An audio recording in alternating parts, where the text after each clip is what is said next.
If there's a language delay, then it's shown that there's also a reduction in social and emotional well-being, so children are at a loss. There has been some psychological research done viewing both people who are hearing and deaf who currently see therapists or counselors, and it was discovered that out of 100 hearing people, 75% of them displayed an issue, something that they were born with.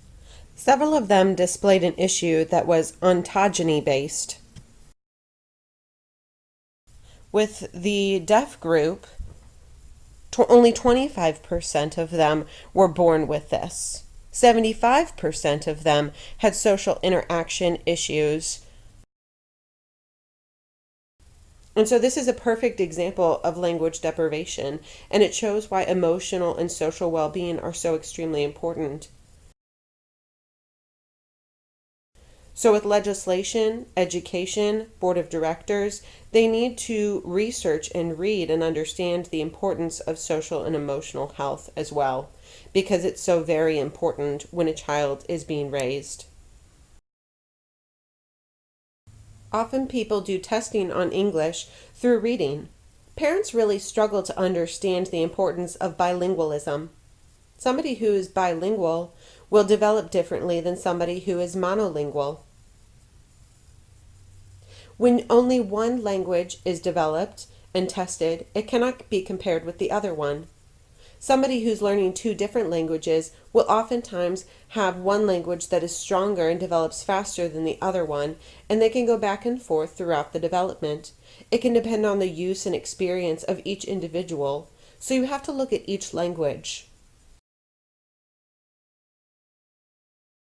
Through testing, you need to look at both of the languages, have a test for ASL, and then also have a test for English. Oftentimes people only test the English and it looks like the student has a language delay, like they're weak in that language, like the bilingualism is not helping them.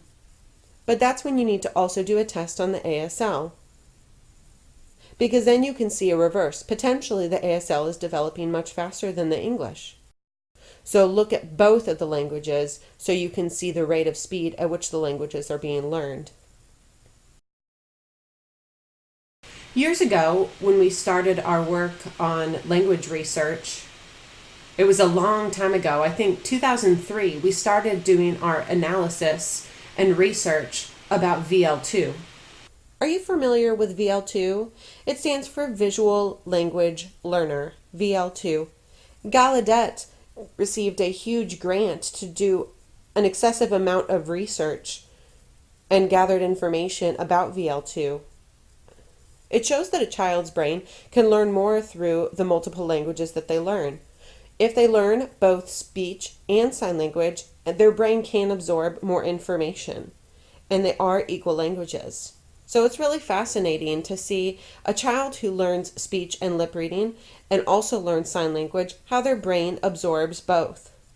So when you're providing ASL and English, instead of just saying no to one language or the other, ASL or English, it's important and hugely beneficial to teach the child both English and ASL. Kansas School for the Deaf, the school that we work at here, is bilingual, and we provide 3 skills. ASL, English reading and writing, which those two are not optional. They're required for all students. And the third one is speech and listening, which can depend on each individual student and their skill level. The same as in sports. In basketball, it can depend on how prepared the child is for it. So what we will do is provide all the information to students, and once they max out at a certain level, we'll stop providing them with that and just foster what they can do. But with other children, they're ready to take even more, and so we'll provide them that third option. But the first two are not optional.